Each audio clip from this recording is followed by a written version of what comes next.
예수님께서 사역하시는 중에 가족들과 있었던 내용이 기록되어 있습니다. 오늘 본문에 보시면 예수님께서 가족에 관해서 말씀하신 핵심 구절은 50절에 있는 말씀입니다. 누구든지 하늘에 계신 내 아버지의 뜻대로, 하나님의 뜻대로 행하는 사람이 나의 가족이다. 나의 자매와 형제와 어머니다. 그렇게 말씀하십니다. 하나님의 가족이 되는 사람은 조건이 있는데요. 하나님의 뜻을 알고 그 뜻에 따라 순종하는 사람이 하나님의 가족이다. 그렇게 말씀하십니다. 이 큰 원리 하에서 예수님께서는 지금 두 종류의 가족을 말씀하고 있습니다. 예수님을 실제로 찾아왔던 마리아와 예수님의 형제들이 기록되어 있습니다. 여러분 신약 성경에 보면 마태복음 뒤에 나오는데요. 예수님의 형제들로 이름된 4명의 형제가 있습니다. 야고보와 요셉과 시몬과 유다, 그리고 예수님의 여동생들도 기록되어 있습니다. 육신의 가족이 있습니다. 그리고 오늘 본문에서 예수님께서는 육신의 가족과 좀 구별되는 어떻게 보면 영적인 가족인데 제자들을 지칭하면서 영적인 가족을 말씀하고 있습니다.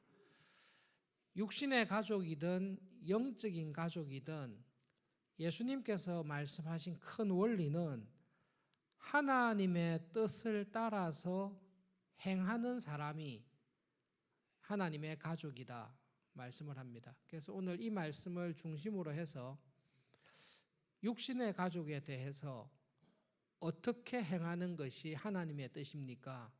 하나님의 뜻을 따라 육신의 가족을 대하는 것은 어떻게 대해야 됩니까?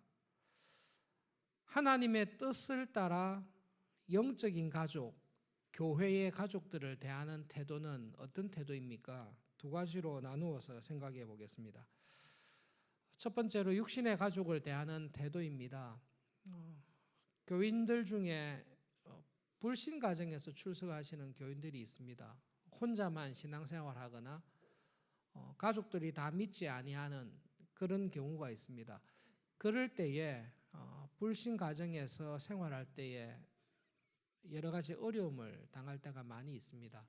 오해 중에 한 가지인데요. 예수님께서 하신 말씀을 오해해서 육신의 가족이 있고 영적인 가족이 있는데 예수님께서 제자들을 향해서 나의 가족을 보라 했습니다. 그리고 마치 육신의 가족 마리아와 형제들에게는 무관심하고 영적인 가족들을 더 많이 챙기신 것으로 생각을 합니다. 그래서 믿지 아니하는 가족들하고는 피를 나누었지만 그렇게 마음을 많이 두거나 사귀지 않는 조금 멀리하는 그런 경향이 있습니다. 여러분 육신의 가족이 믿지 않는다고 해서 소원하게 하거나 믿지 아니하는 가족들을 열심히 돌보지 아니하는 것, 그 힘을 가지고 영적인 가족, 교회 일만 열심히 하는 것이 아버지의 뜻대로 행하는 것입니까? 라는 첫 번째 문제가 있습니다. 예수님께서도 불신 가정에서 자라셨다는 것을 기억하는 게 좋습니다. 여러분 예수님의 성장이나 사역을 보시면 예수님의 모든 가족들이 예수님의 하나님의 아들인 것을 다 믿고 고백하는 그런 가정에서 사역하신 게 아니라 예수님은 죽으실 때까지 자기의 가족들이 예수님을 안 믿었습니다. 믿을 수가 없는 상황 속에서 부모님과 형제들을 대하면서 살았습니다. 전형적인 믿지 아니하는, 예수님을 믿지 아니하는 가정에서 자랐습니다. 지금 예수님을 찾아왔는데요.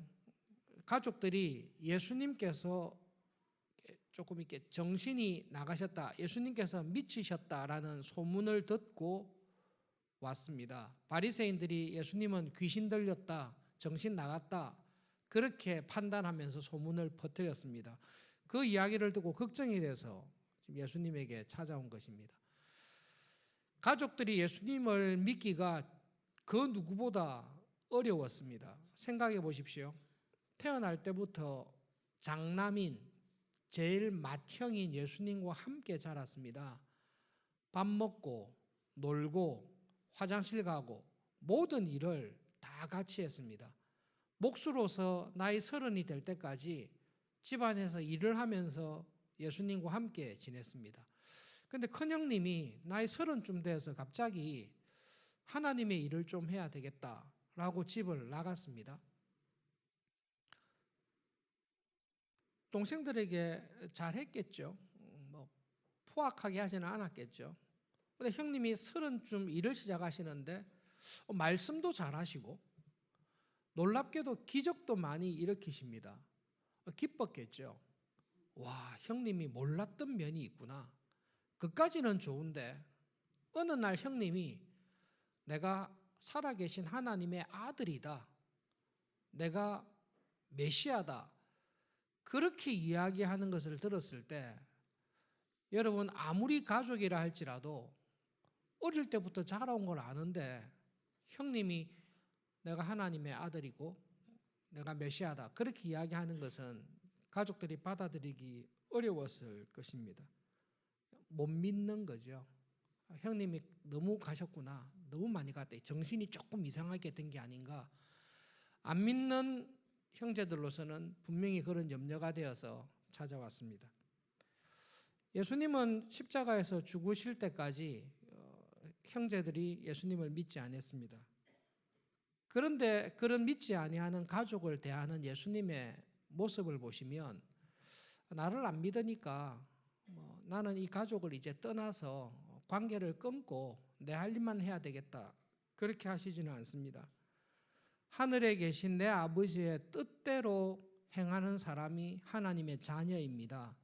믿지 아니하는 가족들을 대할 때에 믿지 않는 가족들을 무관심하고 팽개치는 것이 하나님의 뜻입니까? 아니면 믿지 아니하는 가족을 끝까지 사랑하며 자식의 도리, 부모의 도리를 다하는 것이 하나님의 뜻입니까? 주 안에서 부모를 공경하라고 우리에게 말씀하십니다. 부모님이 믿지 않는 부모님일 경우에 교회 다니지 마라, 예수님을 믿지 말라라는 그 말씀에는 우리가 순종할 수 없지만 육신의 부모님에 대한 존경과 공경은 자녀로서 마땅히 해야 될 일입니다. 예수님께서 어머니 마리아를 대하실 때에 하나님의 아들인데 피조물인 마리아가 내한테 무슨 말 하냐 이렇게 무시하신 적 없습니다. 끝까지 어머니를, 육신의 어머니를 공경합니다. 십자가에서 죽으실 때에 예수님께서 하신 말씀을 기억해 보십시오. 달려서 죽으시기 전에 그 밑에서 있는 마리아와 요한을 향해 중요한 말씀을 하십니다. 어머니 보십시오. 당신의 아들입니다. 십자가에 달려있는 당신의 아들이 십자가에서 지금 달려서 죽어가고 있습니다. 보십시오. 이 말을 한 게 아닙니다. 마리아 옆에 있는 요한을 향해서 마리아에게 그렇게 말씀하신 겁니다. 어머니 옆에 있는 요한을 보십시오. 요한이 이제부터 장남인 나를 대신해서 아들로서의 일을 다 할 것입니다. 제가 장남으로서의 할 일을 못하지만 나를 대신하여 요한에게 그 일을 맡기셨으니 어머니 이제는 요한을 아들로 생각해서 지내십시오. 당신의 아들이 요한입니다. 그 말씀을 듣고 요한은 마리아가 죽을 때까지 자기 집에 마리아를 모십니다. 그리고 요한에게 부탁합니다. 봐라, 이제 내 대신 네가 어머니 마리아를 돌보아야 된다. 너의 어머니다. 믿지 아니하는 가족들을 대할 때에 하늘에 계신 하나님의 뜻은 믿지 않는다는 이유로 무관심하거나 관계를 멀리하라는 것이 아니라 오히려 믿지 아니하는 가족이라 할지라도 하나님의 뜻을 잘 깨닫고 충심을 다해서 가족들을 돌보라고 말씀하십니다. 여러분, 사도 바울이 고린도 교회에 불신 남편을 둔 아내에게 한 말씀이 있습니다. 그리고 베드로도 불신 남편들을 가지고 있는 아내들에게 조언한 것이 있습니다. 남편이 신앙생활하지 않습니다. 그런 남편을 둔 아내들에게 이렇게 말씀합니다. 아내들아, 자기 남편에게 순종하라. 이 남편은 안 믿는 남편도 포함하고 있습니다. 이는 혹 말씀을 순종하지 않는 남편이라도 말로 하지 아니하고 믿는 아내의 행실로 말미암아 구원을 얻게 하려 함이다.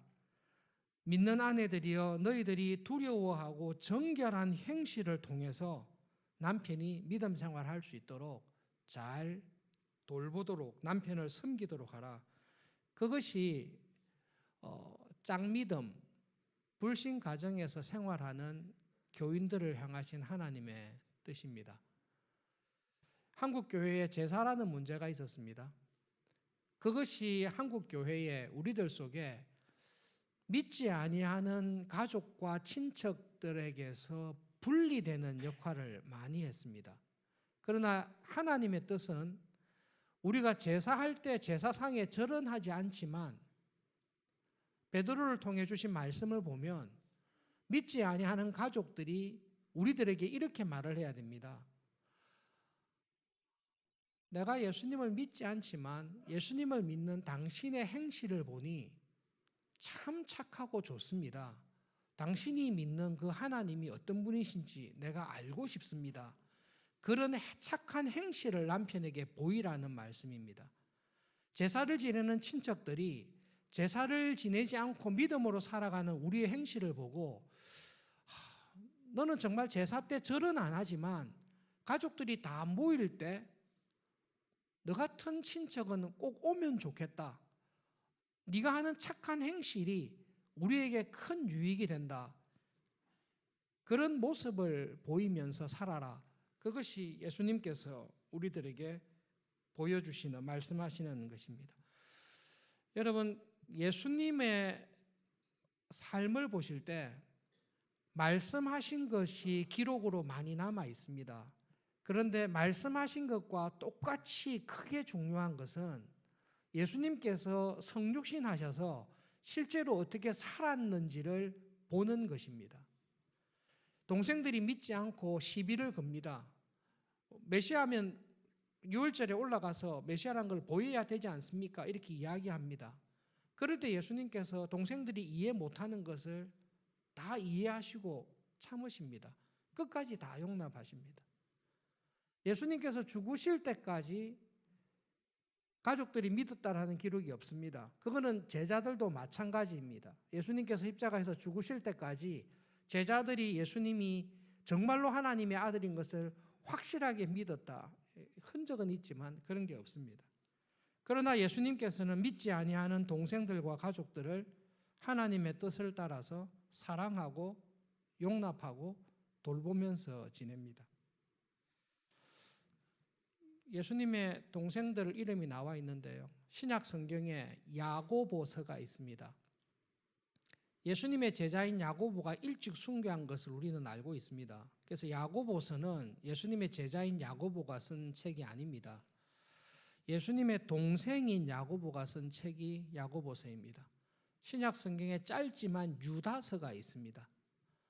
유다서의 저자도 성경에 나와 있는 예수님의 동생 중에 하나인 유다가 썼을 것이라고 생각을 합니다.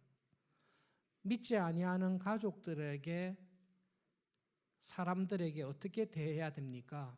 예수님께서 보이셨던 모범, 하나님의 뜻을 따라서 가족들을 대하십시오.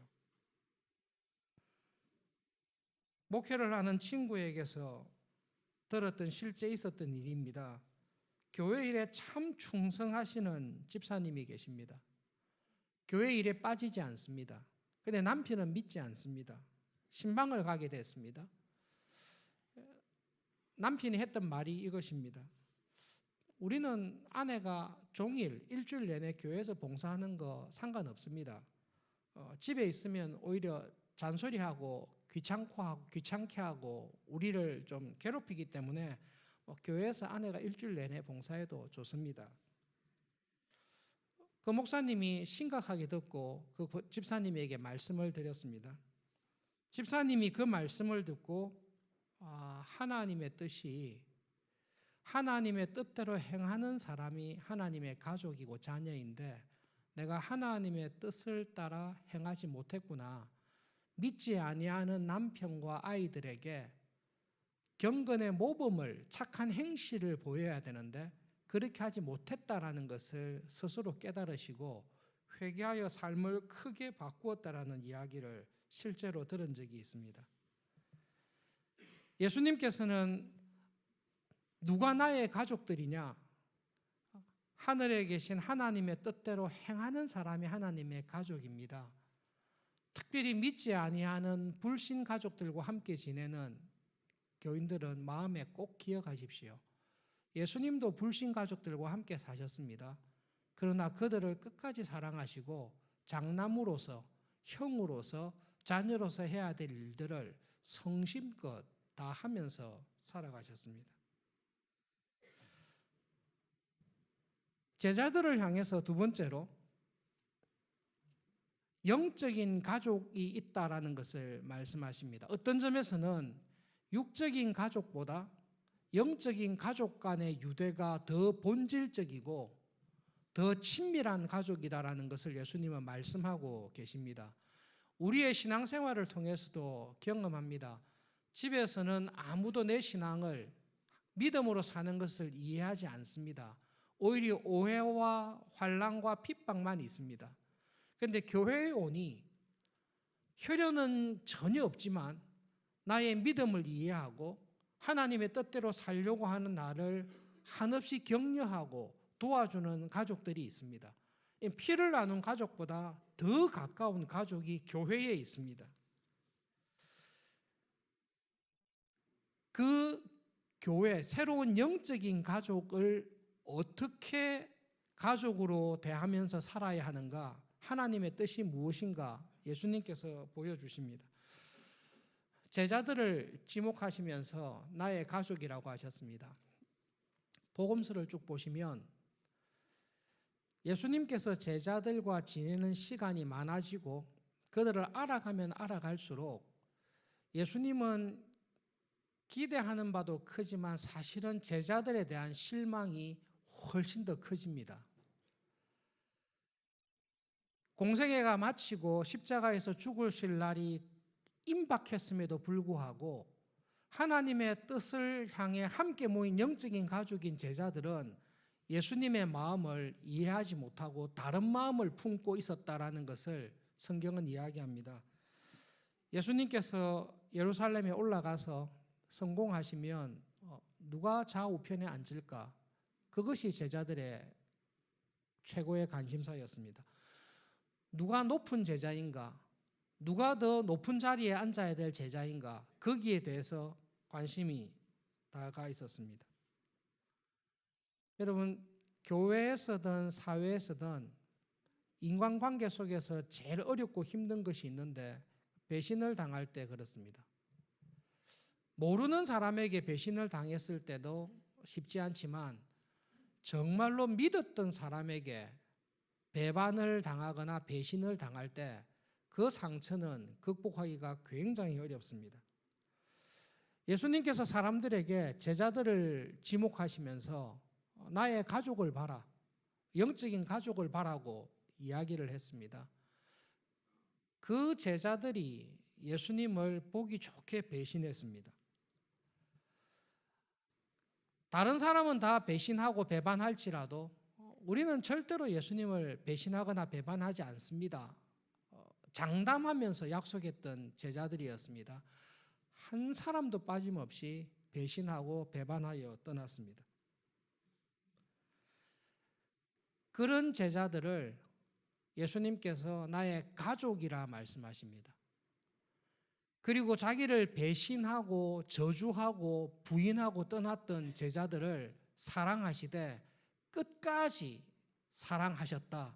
그것이 믿음의 가족을 대하는 예수님께서 보여주시는 모범이다라고 말씀하십니다. 여러분, 요한복음 13장 1절에 유월절 전에 예수께서 자기가 세상을 떠나 아버지께로 돌아가실 때가 이런 줄 아시고 세상에 있는 자기 사람들, 나의 가족을 보라, 나의 형제와 자매와 어머니를 보라고 했던 자기의 사람들을 사랑하시되 끝까지 사랑하셨다 말씀하고 있습니다. 끝까지 사랑하셨다라고 한다고 난 다음에 나왔던 말씀이 마귀가 가룟 유다의 마음에 예수님을 배반할 마음을 넣어주었다. 그리고 제자들이 예수님을 다 부인하고 배반하고 떠났다라는 기록이 있습니다. 그것을 다 알고도 예수님께서는 그들의 연약함을 다 이해하시고 사랑하시되 끝까지 사랑하십니다. 그것이 하나님의 가족을 대하는 태도입니다. 교회에서 신앙생활 하시다 보면 교인을 알아가면 알아갈수록 사랑스럽고 존경이 가는 교인이 있습니다. 그런데 알아가면 알아갈수록 마음에 힘이 들고 상처가 되는 사람도 있습니다. 자기를 사랑하는 사람을 사랑하는 것은 바리새인도 그렇게 합니다. 세리도 그렇게 하고 죄인들도 그렇게 합니다. 예수님께서 믿음의 가족들에게 하신 말씀이 있는데요. 원수를 사랑하라고 말씀하십니다. 그리고 예수님께서는 자기의 원수인 베드로를 정말로 사랑하십니다. 우리 같으면 베드로는 두 번 다시 안 보겠다. 우리는 충분히 그럴 수 있습니다. 그런데 예수님께서는 나의 가족을 보라. 그리고 그 가족의 연약함과 부족함을 자기가 다 당함에도 불구하고 사랑하시되 포기하지 않고 끝까지 사랑하십니다. 한 사람도 믿음에서 낙오되지 아니하도록 포기하지 아니하고 붙잡아 주십니다. 그것이 영적인 가족으로 부름받은 교회로 부름받은 우리를 향하신 하나님의 뜻입니다. 누구든지 하늘에 계신 내 아버지의 뜻대로 행하는 자가 하나님의 가족입니다. 교회에서 믿음 생활을 할 때에 어렵고 힘든 교인이 있습니다. 나를 배신한 교인이 있습니다. 두 번 다시 얼굴 보기 싫은 교인이 있습니다. 그 사람을 사랑하고 원수를 용납하고 인내하고 참고 가는 것이 가족으로 부름받은 우리에게 주신 하나님의 뜻입니다. 여러분, 현실적으로 한두 가지 문제를 말씀드리겠습니다. 성김이들이 공부할 교재로 쓰는 책 중에 인간과 죄라는 책을 지금 저희들이 3월 달에 공부하는데요. 그 책을 읽는 가운데 가족에 대해서 진지하게 고민을 하게 만든 부분이 있습니다. 마귀가 뱀을 이용해서 하와에게 찾아와서 계속 말을 걸고 있습니다. 그것 자체가 이상한 거죠. 하나님이 지으신 뱀은 말을 못합니다. 그냥 쉬쉬 소리만 내지 하나님께서 지으신 뱀이 말을 한다는 것은 말이 안 되는 이야기입니다. 마귀가 이 뱀을 통해서 하와에게 접근을 했어요.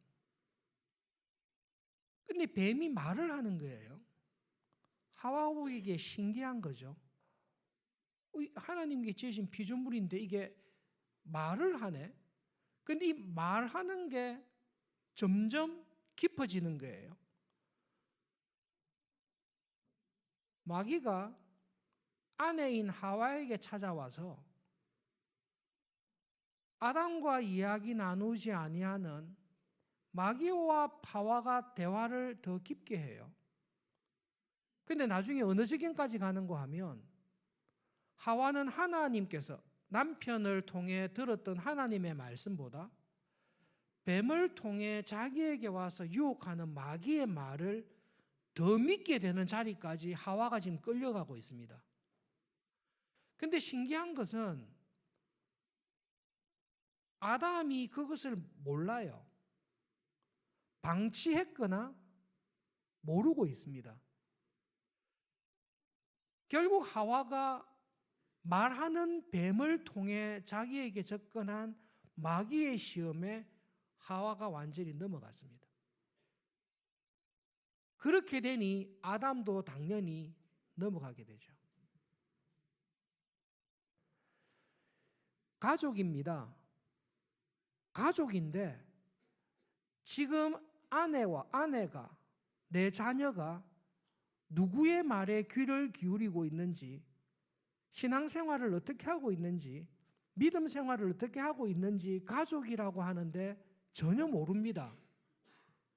알고 있음에도 불구하고 방치를 했는지 아니면 아예 무관심한지, 아내의 마음이, 귀가 하나님이 거짓말쟁이라고 이야기하는 마귀의 말에 많이 쏠려 있습니다. 그리고 그 마귀의 말이 진리고 하나님의 말이 거짓이다라고 하는 자리에까지 아내가 계속 가고 있고 자녀들이 가고 있는데, 가장이, 남편이 아내의 형편을, 자녀의 형편에 대해서 귀 기울이거나 살펴보고 있지 않습니다. 그것은 이미 가족이 깨어져 있는 것입니다. 예수님께서는 나의 가족들을 보라고 하면서 제자들을 볼 때에 예수님께서는 제자들을 속속들이 알고 있습니다. 오병이어의 기적을 행하실 때 빌립에게 굳이 질문을 하십니다. 빌립이 어떤 스타일의 제자인지를 알기 때문에 빌립에게 질문을 하십니다. 그리고 그를 딱 붙잡아 주십니다.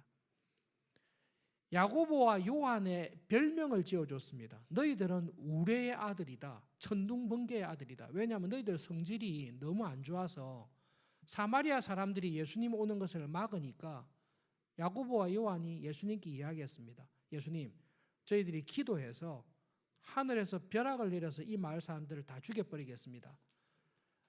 예수님은 야고보와 요한이 어떤 성격인지를 잘 압니다. 근데 그들을 알면서 그들을 딱 이끌고 가십니다. 끝까지 사랑하면서 가십니다. 그것이 하나님의 뜻을 따라 행하는 가족의 올바른 모습입니다. 믿음의 가족으로 지내고 있습니다. 아내가, 자녀가 어떤 신앙적인 고민, 어떤 영적인 고민, 인간적인 고민을 하고 있는지 잘 알고 그 고민을 잘 듣고 그것을 해결하면서 가는 것이 가족입니다. 그것이 교회입니다. 대학 시절에 친하게 지냈던 친구가 우리 교단 교회를 떠나서 다른 교단에 속한 교회에서 신앙생활을 열심히 하고 있습니다. 정말로 친하기 때문에 동기들을 한번 모일 때마다 간혹 만납니다. 왜 떠났냐?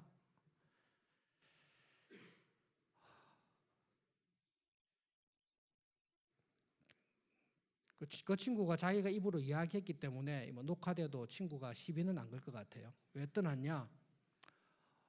직장에서 여자 직원하고 바람 펴서 가정에 평지풍파가 크게 일어나서 차마 지금 출석하는 교회에서는 도무지 출석할 수 없어서 교회를 떠나게 됐다. 왜 그쪽 교회에 갔냐? 그쪽 교회는 내 같은 사람이 수두룩하더라. 그것이 그 교회에 출석하는 이유입니다. 어떻게 그렇냐? 지금 이제 소그룹 섬김이를 하고 있습니다. 소그룹 섬김이 하고 있는 그 친구 이야기는 다 안 돼요. 저 사람은 남자가 바람피다 온 사람, 저 사람은 여자가 난리치고 온 사람, 저 집은 아들이 자퇴한 애, 퇴학당한 애, 다 안다고 합니다. 그런데 신기한 것은 그것을 다 아는데 그 다 아는 것이 그 소그룹에서 용납이 되는 것입니다. 참 신기하다고. 그런 이야기를 소그룹 사람들하고 할 수 있냐 한데 여기서 사고 친 거를 자기들은 다 이야기한대요. 자기가 사고 친 것도 이야기한다고 합니다. 여름에 오랜만에 가족들을 차에 태우고 휴가를 떠났습니다. 무더운 여름에 휴가를 떠나서 여행을 가다가 차 안에서 아내하고 말다툼이 됐습니다. 대판 싸웠죠, 차 안에서. 친구가 화가 나니까 도로에 차를 세우고 자기 혼자 집으로 와버렸대요. 제가 알고 있는 그 친구의 이미지하고 그 친구가 한 거하고 이게 적용이 안 돼가지고 이해가 안 돼요. 그런 이야기를 하냐? 자기들은 다 한대요. 그런 교인들만 우리 교회에 모여 있대요. 솔직하게 친구한테 너그 교회는 어지간한 수준 아니고는 교인 되기 어렵겠구나. 그런데 그 교회는 그런 이야기를 하는데 말이 나지를 않습니다. 그래서 그 친구의 표현에 의하면 교회를 돌다가 이 교회로 다 온대요. 우리들 교회입니다. 우리들 교회라고 이름이 있습니다. 그래서 그 친구에게 지난해에 또 그 교회에서 만든 큐티 교재에 보면 그런 간증들이 다 실려 있대요. 그리고 그 간증에 실린 내용을 보면 하나하나가 충격적입니다. 그래서 큐티책을 달라 그랬어요. 실제로 봐서 읽어봤는데요. 이런 이야기를 할 수 있는 교회가 정상적인 교회인가? 비정상적인 교회인가? 은혜로운 교회인가? 문제가 많은 교회인가? 헷갈릴 정도로 그 교회는 모든 이야기를 소그룹에서 다 이야기를 합니다. 근데 놀라운 게 있습니다.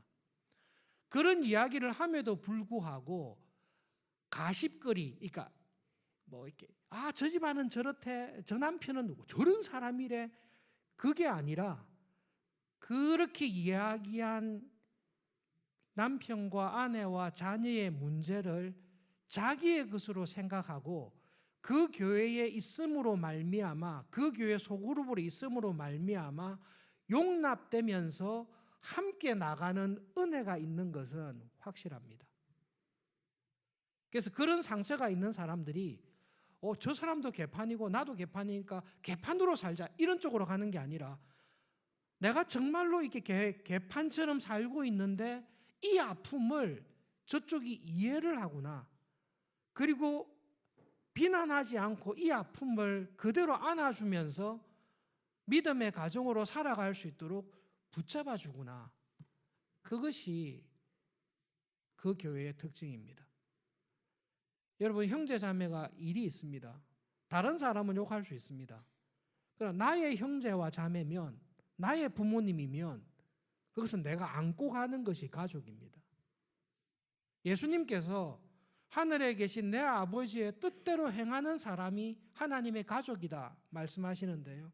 하나님의 뜻은 예수님께서 보여주신 대로입니다. 그렇게 믿고 신뢰했던 제자들이 배신을 하고 배반을 하고 부인하고 떠나더라도 하나님의 뜻은 자기 사람들을 사랑하시되 끝까지 사랑하는 것이 교회에 대한, 가족에 대한 하나님의 뜻입니다.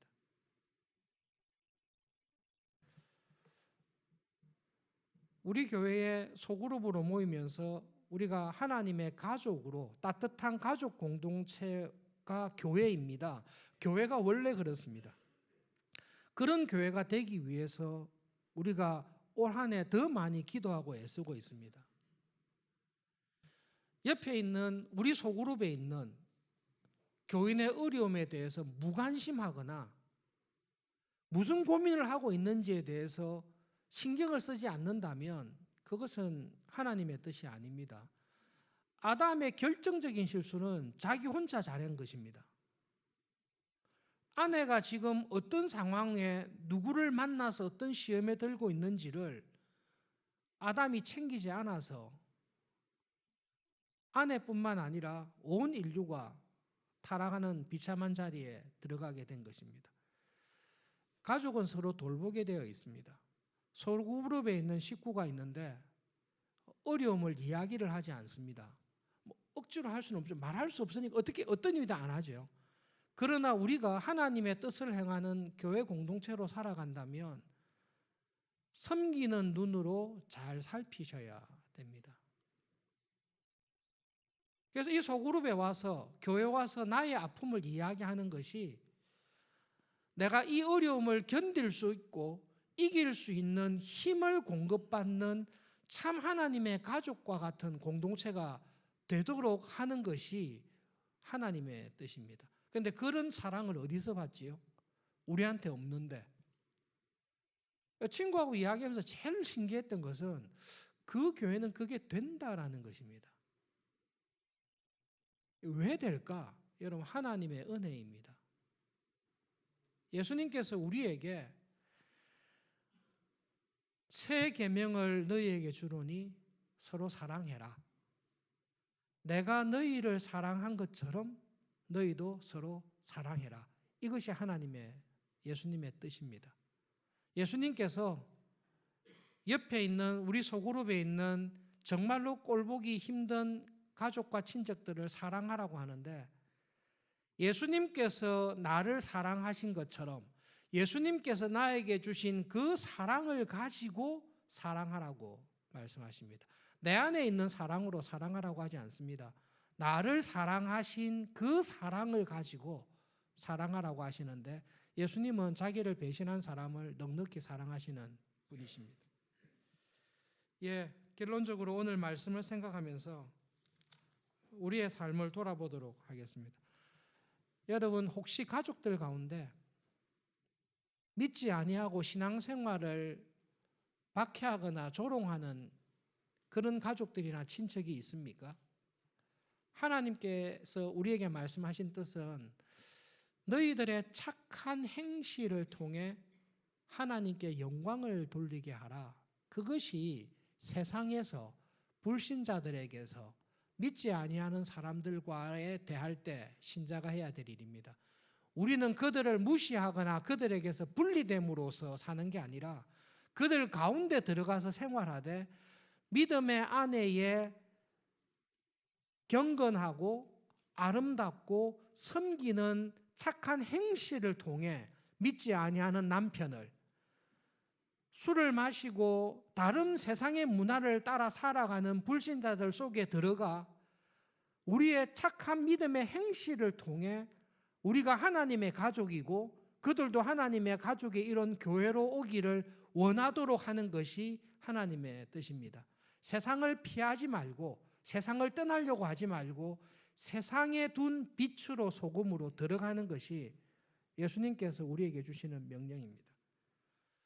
믿음의 가족으로 특히 교회를 생각하실 때에 여러분 교회의 소그룹 모임에 성도의 교제에 꼭 참여하시기를 바랍니다.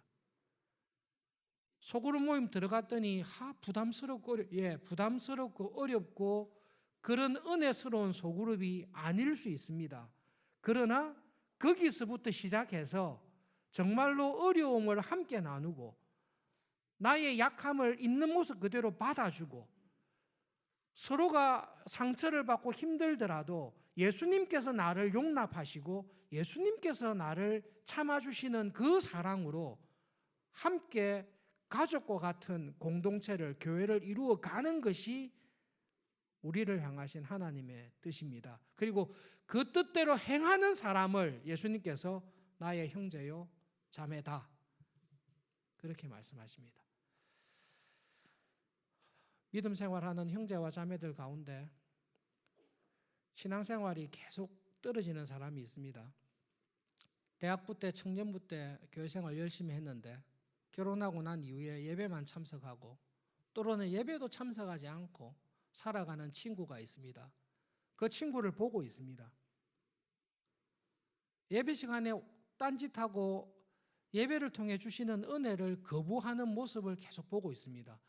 그거는 신앙생활에 가장 힘든 처지에 있는데요. 그것을 보고도 그 친구에게 말을 하지 않습니다. 너 대학 때 안 그랬잖아. 너 청년 때 안 그랬잖아. 지금은 왜 그렇게 사니라는 말을 하지 않습니다. 그것은 하나님의 뜻을 따라 움직이는 게 아니라 가족이기를 그냥 포기해버린 것입니다. 여러분, 교회는 그런 곳이 아닙니다. 교회는 가족의 어려움과 연약함을 함께 안고 가는 것입니다. 그런 교회가 될 수 있기를, 그리고 나부터 그런 가족의 모습, 하나님의 뜻을 따라 살아가는 썩어지는 하나의 미랄이 되어서 하나님 우리 교회가 그런 교회가 되면 좋겠습니다.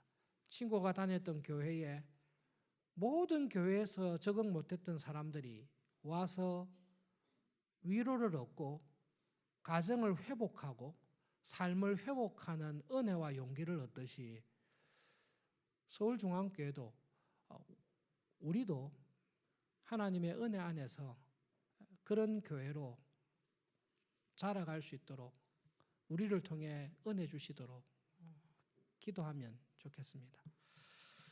기도하겠습니다.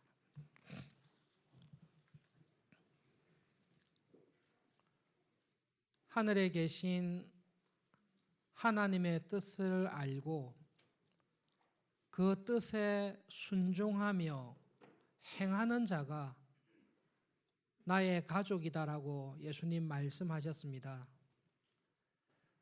하나님, 저희들에게 우리를 향하신 내가 처해 있는 상황 속에서 나를 향하신 하나님의 뜻이 무엇인지를 말씀을 통해 올바르게 분별하고 깨닫게 해주십시오. 그리고 하나님의 뜻을 알 뿐만 아니라 그 하나님의 뜻에 순종하여 행하는 그런 은혜 주시기를 기도합니다. 하나님, 믿지 아니하는 가족과 사람들에게 우리의 믿음의 착한 행실을 통해 하나님께 영광을 돌리며 살게 해 주십시오. 하나님, 육신의 가족보다 비교할 수 없는 영적인 가족으로 저희들을 하나 되게 하신 것 감사합니다.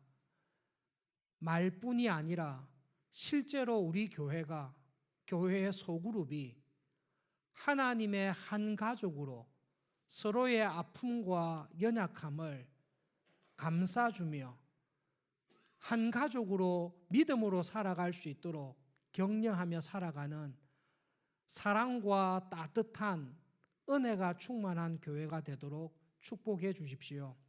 이번 한 주간 하나님의 말씀에 합당한 열매를 맺으며 하루하루 살아갈 수 있도록 도와주십시오. 예수님의 이름으로 기도합니다. 아멘.